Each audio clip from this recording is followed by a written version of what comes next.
Austin Reaves has seemingly come out of nowhere to become a star player for the Los Angeles Lakers during the most crucial time of the season. Let's take a deeper look at who Austin Reaves really is, what it's taken for him to get to this point, and what we can expect from him in the future. Austin Reaves came from a small town called Newark in the state of Arkansas.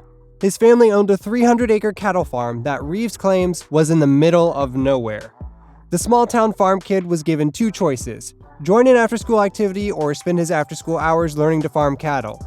Austin opted to become an athlete and particularly excelled at basketball. Growing up, Austin was a huge Los Angeles Lakers fan, and his favorite player was Kobe Bryant. He attended Cedar Ridge High School, where he made quite a name for himself in his home state. Even though he was a two-time 2A state champion, his real coming-out party was a 73-point game that he won in triple overtime against Forest City High School, a formidable opponent.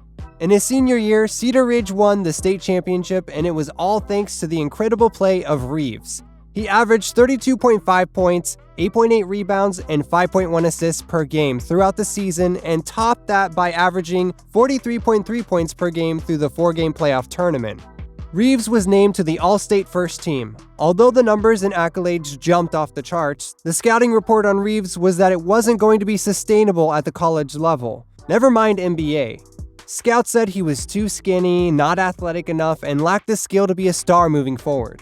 He was labeled as a 3-star recruit that wasn't targeted by any of the major college basketball programs. His scholarship offers came from Wichita State, South Dakota State, and Arkansas State. Reaves committed to Greg Marshall and the Wichita State Shockers, where he would then look to make a name for himself in the NCAA. Austin Reaves' college career didn't exactly get off to a roaring start. He had some lingering injuries that he wanted to treat after finishing his high school career, one of which was a torn labrum in his left shoulder that required surgery. The recovery from his surgery forced him to miss his team's preseason workouts, and he was never able to earn a significant role in his freshman year. He was relegated to 11.8 minutes and only scored 4.1 points per game, numbers that didn't exactly scream NBA prospect at the time. He did, however, hold a job by shooting over 50% from 3. After the season ended, he opted for another surgery, this time to repair a torn labrum on his right shoulder that had been nagging him throughout the year. He was once again limited to non-contact skill work and basic strength conditioning, before rejoining the team in full capacity for the start of his college sophomore season.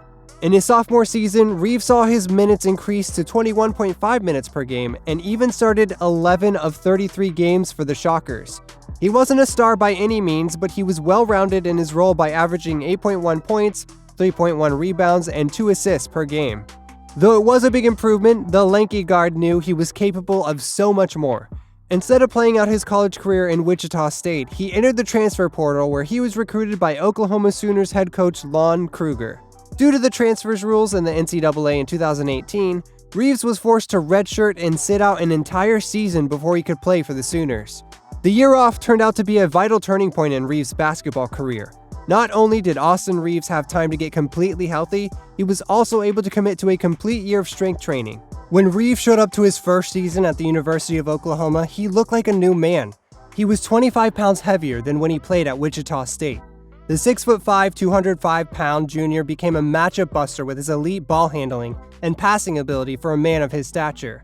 His team was impressed with his knack as a scorer and nicknamed him Hillbilly Kobe because of his farmer upbringing. Reaves embraced the nickname, which was a tribute to his childhood hero. He became the Sooners' lead guard, leading the team in playing time with 14.7 points, 5.3 rebounds, and 3 assists per game. Impressive numbers, especially in a conference as competitive as the Big 12. But it was just the appetizer before his dominant senior season. During his final year at Oklahoma, Reaves exploded onto the scene, averaging 18.3 points, 5.5 rebounds, and 4.6 assists per game. He was named to the All-Big 12 first team and led his team to the March Madness tournament as an 8th seed. In the tournament, he was finally given a stage to prove his stardom, and he didn't disappoint. In the first round of the tournament, Reaves scored 23 points and added 6 assists to beat Missouri. In the second round, Oklahoma got matched up against a top seed, an undefeated Gonzaga team, and Reaves was lights out. He scored 27 points on 64.7% shooting. It wasn't enough to win the game as the underdog, but it definitely put him on some draft boards as a potential second-round pick for an NBA squad. Following the season, Reaves opted to take his chances and declare for the NBA draft. Before entering the NBA draft, Austin Reaves received a phone call from the Los Angeles Lakers general manager Rob Pelinka.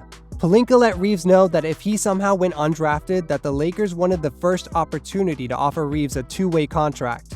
The prospect of playing for the Lakers was very appealing. Not only were the Lakers his favorite team growing up, but the organization had recently groomed Alex Caruso into a full-time NBA starter.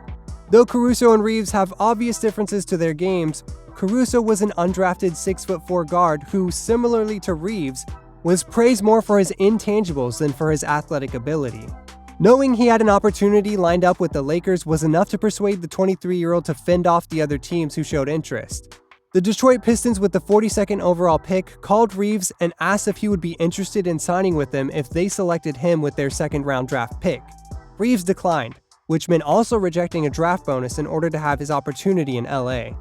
Austin Reaves made the most of his opportunity with the Lakers in Summer League and earned one of the final roster spots on the team. It was a dream come true for the small-town Arkansas kid, and he was just getting started. Reaves' rookie year was a disaster for the Lakers, but Austin seized his opportunity on a weak roster. Reaves surprised people with his understanding of the game. He wasn't dunking over anybody or knocking down threes from the logo, but he did a lot of small things that impressed his coaches and teammates. His ball handling was a little unorthodox, but was surprisingly effective against NBA defenders. He was a smart decision maker that always kept his head up and was a willing facilitator of the basketball. He managed to come down with more rebounds than people expected, and even had a knack for getting to the free throw line where he was lights out. Hillbilly Kobe wasn't lighting up stat sheets, but he was definitely a decent off-ball player that fit into the Lakers system. Reaves did enough to earn himself a roster spot in the 2022-23 season, where he has continued to improve. After starting 2-10, the Lakers have clawed their way back into contention. At the trade deadline, Rob Pelinka overhauled half of the Lakers roster, but one of the few players that he decided to keep was 6'5" Austin Reaves. And since then, the young man has started to blow up. Reaves is currently playing the best basketball of his entire life. He seems to have unlocked some abilities that won't only keep him in the NBA, but could very well make him a star player for years to come. At age 24, he's old for a sophomore, but still definitely young by NBA standards. He moves around the floor at an extremely high level, making high-level passes and taking high-percentage shots. Reaves' ball handling allows him to break down defenses and either find his teammates or score around the rim. Not only has he continued to knock down mid-range shots at a high level, but he's currently knocking down threes at the level that we saw glimpses of during his freshman season at Wichita State. Most importantly, Reaves is constantly using his body and deceptiveness to get to the free throw line where he knocks them down over 86% of the time. Recently, in a must-win game against the Orlando Magic, Reaves put the Lakers on his back, scoring the team's final 10 points and totaling a career-high 35 in the game. In March of 2023, Reaves is currently averaging 17.5 points, 6 assists, and 3.4 rebounds per game while shooting over 53% from the floor and 83% from the line. For a player who not too long ago was a long shot to even get NBA looks, those numbers are remarkable. So what's next for Austin Reaves? The first question we need to consider is, how good can Austin Reaves become? Will he continue to improve? Or has he already reached his ceiling? Is the way he's playing now even sustainable? To answer these questions, the first thing we need to take into account is what type of role Reaves will be playing. Though his numbers in March are extremely impressive, they've come at a time shortly after the Lakers traded away Russell Westbrook, and while LeBron James has been injured. In the meantime, there has been way more opportunity than ever before for Reaves to put the ball on the floor and show off his prowess as a lead guard. Though he might not get as many looks once the Lakers are fully healthy, he has proven to be an extremely talented player that understands the game very well. We don't know if he's ever going to become a much better defender, but he's far from a complete liability on the floor. His savviness, decision-making, and off-ball movement make him an ideal glue piece on most NBA teams. If he can continue to improve his three-point shooting ability, Reaves could become a key complementary player in the NBA for several years. So, how will he get paid for his contributions? Will he remain a Laker? That remains to be seen. He did make it clear that he's looking for as much money as he can get when his contract expires at the end of the season. The real question is, where will he get it? Due to Reaves' contract status, even if he receives an offer from an opposing team in the league, the Lakers will have the opportunity to match it. It's the same situation they were in when Alex Caruso hit restricted free agency. Caruso signed a 3-year deal with the Chicago Bulls for $37 million, and the Lakers did not match the offer. Fans were unhappy with management's decision, and will be even more upset if they let Reaves walk to another team as well. Is Reaves worthy of a similar contract to Caruso? We'll have to wait and see. Some speculate that he could earn up to $50 million over 4 seasons in his next deal, while others believe it will be nowhere close to that unless the Lakers make a deep playoff run. No matter what the future holds for Austin Reaves, let's just stay in the present and remain inspired by this total underdog that has stunned critics during his rise to NBA stardom. For a small-time farm kid who has been scrutinized for all of his shortcomings every step of the way, Reaves has done an admirable job of believing in himself and reaching heights that most people would never even dream of. Let's cheer him on as he continues his heroic run. Thanks for tuning into the channel. Make sure to like, subscribe, and turn on post notifications so that you never miss out on our weekly uploads.